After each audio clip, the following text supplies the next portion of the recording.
এখন আমরা দেখব হচ্ছে একটা পুরুষ পেশেন্ট কিভাবে লিফটিং শিফটিং করব। পেশেন্ট ইজ পেশেন্ট, পেশেন্টের ছেলে হোক মেয়ে হোক, আমার পেশেন্ট, আমার বাবা, আমার মা, আমার ভাই, আমার বাড়িতে যদি কেউ অসুস্থ থাকে অবশ্যই আমি সেটা চিন্তা করবো না যে সে আমার হাজবেন্ড না, তাকে ধরবো না। তাকে সবকিছু করার জন্য আমাদের অবশ্যই মেনটেন করতে হবে। আমার চাচা হইতে পারে, পাশের বাসার কেউ হইতে পারে, ঠিক না? তো এই সময় মাইন্ড করার কিছু নাই। পেশেন্ট আমি কিভাবে হ্যান্ডেলিং করব, ঠিক আছে? এখন আমি ধরি আমার একটা পুরুষ পেশেন্ট আসছে। অনেক সময় কিন্তু চাই যে একটা পুরুষ পেশেন্ট একটা মেয়ে কেয়ার গিভার লাগবে, কারণ বাসায় হচ্ছে সবাই মহিলা মানুষ, আমরা পুরুষ চাচ্ছি না। সেক্ষেত্রে অবশ্যই আমাকে তাকে হ্যান্ডেলিং করতে হবে। আর সেই ক্ষেত্রে আমরা কিভাবে একটা পুরুষ পেশেন্টকে হ্যান্ডেলিং করব সেটা আজকে আমরা শিখে নিব।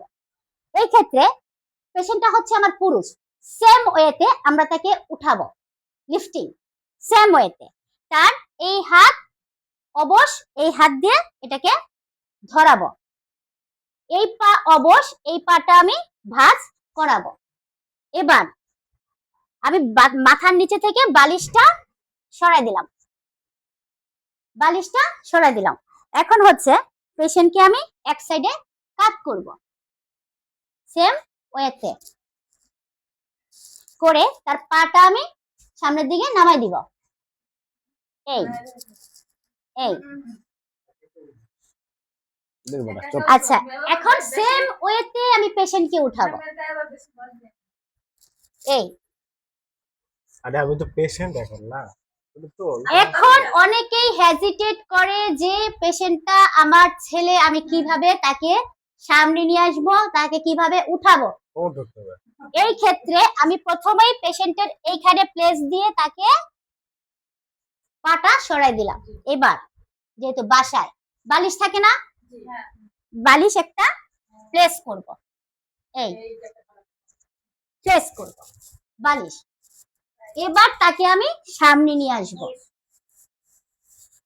সামনে। এই একটু সামনের দিকে আসেন, চাপতে থাইস না, ঠিক আছে তো। আচ্ছা, এবার হচ্ছে তাকে আমি বলবো আমার কাঁধে হাত দেন, সেম ওয়ে সেম ওয়ে। ওনার পায়ের নিচে আমি পা দিয়ে নিছি, পায়ের নিচে পা দিয়ে নিছি, ওনার এই হাতটা ধরতে বললাম।